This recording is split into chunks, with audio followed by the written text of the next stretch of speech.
High friends, good morning, welcome. আশা করি তোমরা সবাই খুব ভালো আছো। আমি তো ভীষণ ভালো আছি, তার কারণ খুব খুশি।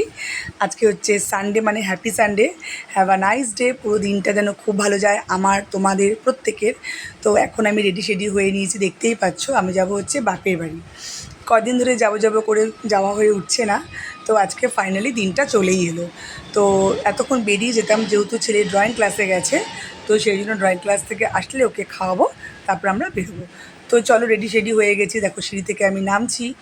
তো বাইরে ভীষণ রোদ, সানগ্লাসটা পরেই নিয়েছি সিঁড়ি থেকে নামতে নামতে। তো এবার বাবু নামবে। বাবুর বাবা তো আগেই নেমে গেছে। ওর বাবা রেডি হয়ে বেশিক্ষণ দাঁড়াতে চায় না, খুব ইরিটেট ফিল করে, আমাকে আর বাবুকে ভীষণ বকে। তো বাবু এখন জুতো পরতেই থাকছে। এখন একা একা যেহেতু পরতে শিখেছে, তো ন্যাচারালি আমরা পরিয়ে দিলে ওর হয় না। তো এই যে আমাদের বাইরের গেটটা, আমি নেমে দাঁড়িয়েছি, বাবু এখন নামবে। এই যে নামছে দুষ্টুটা, এই যে নেমে আসলো হিরো। ও আবার সানগ্লাসটা নিতে ভুলে গেছে, সেই একটা প্রবলেম। আমি পড়েছি, এখন ও নেয়নি, এখন বেরিয়ে গেছি। আবার যদি ফিরে যাই, ওর বাবা খুব রাগারাগি করবে, সেই জন্য বুঝিয়ে বাজিয়ে নিয়ে গেলাম।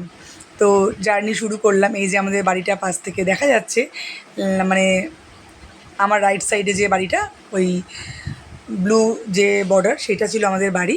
তো বেরিয়ে চলে এলাম। এগুলো পাশের বাড়ি, এগুলো নয়। তো আমি দু একটা ফটো রাস্তায় দাঁড়িয়ে তুলে নিয়েছি। আমি একা একাই ফটো তুলে নিই, যেহেতু আমাকে তুলে দেওয়ার কেউ নেই, সেই জন্য নিজে নিজে ফটো তুলে নিই। তো ওর বাবাকে বললে নিশ্চয়ই দেবে, কিন্তু চলে গেছে যেহেতু। তো আজকে আমরা গাড়ি বুক করিনি, তার কারণ বাবুকে বুঝিয়ে বললাম যে চল না বাবা, বাসের আনন্দটাও ফিল করা যাক। তো আমরা দেখো এসি বাসে উঠে গেছি। আসার সময় আমাদের অসুবিধা হয়েছে, রোদ উঠে গেছিলো, আমাদের হাঁটতে হাঁটতে জোড়া মন্দিরে আসতে হয়েছে। কোনো অটো বা রিক্সা আমরা পাইনি। তো ন্যাচারালি আমরা হেঁটে আস্তে আস্তে এসি বাসটা দেখতে পেয়েছি। ওর বাবা হাত দেখিয়েছে, বাসটা দাঁড়িয়েছে। তো বাসে উঠে জানলার ধারে বসতে কার না ভালো লাগে। আর আমার চুলটা ভেজা ছিল বলে আমি চুলটা খুলেই বসেছি।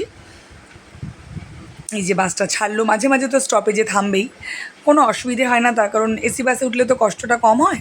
তো ভিড়ও ছিল না, যেহেতু সানডে, সেরকম একটা লোকজনের অফিস নেই, স্কুল নেই। যারা ঘুরতে গেছে আমাদের মতন, তাদের তো যেতেই হবে। ন্যাচারালি বাসটা ফাঁকাই ছিল। তো খুব আনন্দ, খুব মজা। বাসে বসে আমি 2-3টে রিলস ভিডিও করেছি, তোমাদের সঙ্গে এখনও শেয়ার করা হয়নি, করব। তো তোমরা বলবে তোমরা কারা কারা আমার মতন সানডেতে ঘুরতে ভালোবাসো, আর কারা কারা ঘুরতে গেছো। আবারও বলবো, যারা এখনও পর্যন্ত আমার ফেসবুক পেজটাকে ফলো করনি, তাদের গিয়ে ফলো করে দাও। এখনও পর্যন্ত আমার 7K ফলোয়ার্স হয়ে গেছে। আশা করি মানে আনন্দের বিষয় একটা, যে পার ডে আমার 100 করে ফলোয়ার্স বেড়ে যায়।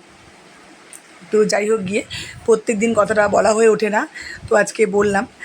আর যারা ইউটিউব থেকে দেখবে, তারা আমার চ্যানেলটাকে সাবস্ক্রাইব করে দেবে। টাটা, সবাই খুব ভালো।